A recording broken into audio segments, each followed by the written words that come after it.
In Homo Deus, you also write, during the 19th and 20th centuries, as humanism gained increasing social credibility and political power, it sprouted two very different offshoots: socialist humanism, which encompassed a plethora of socialist and communist movements, and evolutionary humanism, whose most famous advocates were the Nazis.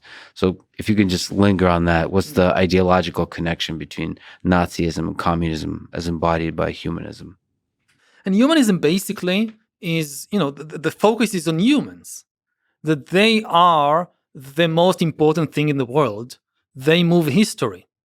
But then there is a big question: what are humans? What is humanity? Now, liberals, they place at the center of the story individual humans, and they don't see history as a kind of necessary collision between big forces. They place the individual at the center. If you want to know, there is a bad, especially in the US today, liberal is taken as the opposite of conservative. But it's to test whether you're liberal, you need to answer just three questions. Very simple. Do you think people should have the right to choose their own government, or the government should be imposed by some outside force? Do you think people should have the right to the liberty to choose their own profession, or either born into some caste that predetermines what they do? And do you think people should have the liberty to choose their own spouse and their own way of personal life, instead of being told by elders or parents who to marry and how to live? Now, if you answered yes to all three questions, people should have the liberty to choose their government, their profession, their personal lives, their spouse, then you're a liberal. And most conservatives are also liberal. Now, communists and fascists, they answer differently. For them, history is not, yes, history is about humans. Humans are the big heroes of history, but not individual humans and their liberties. Fascists imagine history as a clash between races or nations. The nation is at the center. They say the supreme good is the good of the nation. You should have 100% loyalty only to the nation. Liberals say, yes, you should be loyal to the nation, but it's not the only thing. There are other things in the world. There are human rights. There is truth. There is beauty. Many times, yes, you should prefer the interests of your nation over other things, but not always. If your nation tells you to murder millions of innocent people, you don't do that, even though the nation tells you to do it. When to lie for the national interest, in extreme situations maybe, but in many cases, your loyalty should be to the truth, even if it makes your nation looks a bit not in the best light. The same with beauty.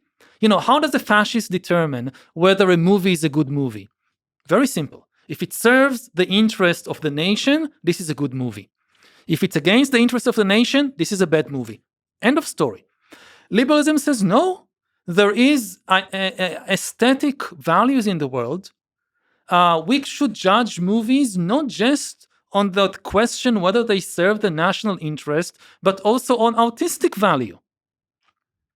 Communists are a bit like the fascists. Instead, that they don't place the nation as the main hero, they place class as the main hero. For them, history, again, it's not about individuals, it's not about nations. History is the clash between classes. And just as fascists imagine in the end only one nation will be on top, the communists think in the end only one class should be on top, and that's the proletariat. And same story. Your 100% of your loyalty should be to the class. And like if there is a clash, say, between class and family, class wins. Like in the Soviet Union, the party told children, if you hear your parents say something bad about Stalin, you have to report them. And there are many cases when children reported their parents and their parents were sent to the gulag. Your loyalty is to the party, which leads the proletariat to victory in the historical struggle. And the same way in communism, art is only about class struggle. A movie is good if it serves the interest of the proletariat. Artistic values, there is nothing like that. And the same with truth. Everything that we see now in fake news, the communist propaganda machine was there before us. The level of lies, of disinformation campaigns that they orchestrated in the 1920s and 30s and 40s is really unimaginable. So the reason these two ideologies, classes of ideologies, failed is the sacrifice of truth. Not just failed, but did a lot of damage. Is the sacrifice of truth and sacrifice of beauty. And sacrifice of hundreds of millions of people, disregard, again, for human suffering. Like, okay, in order for our nation to win, in order for our class to win, we need to kill those millions. That was in ethics, aesthetics, truth. They don't matter. The only thing that matter is the victory of the state or the victory of the class. And and liberalism was the antithesis to that. It says no.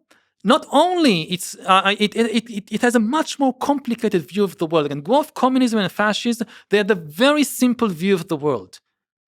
There is one. Your loyalty, 100% of it should be only to one thing. Now, liberalism has a much more complex view of the world. It says, yes, there are nations, they are important. Yes, there are classes, they are important, but they are not the only thing. There are also families. There are also individuals. There are also animals. And your loyalty should be divided between all of them. Sometimes you prefer this, sometimes you prefer that. That's complicated. But life is complicated. But also, I think maybe you can correct me, but liberalism acknowledges the corrupting nature of power when there's a guy at the top, sits there for a while, managing things, is probably going to start losing a good sense of reality and losing the capability to be a good manager.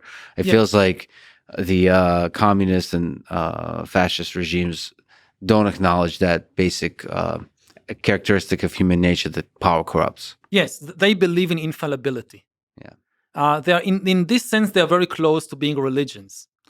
In Nazism, Hitler was considered infallible, and therefore you don't need any checks and balances on his power. Why do you need to balance an infallible genius? Mm-hmm. And it's the same with the Soviet Union. With Stalin and more generally with the Communist Party, the party can never make a mistake.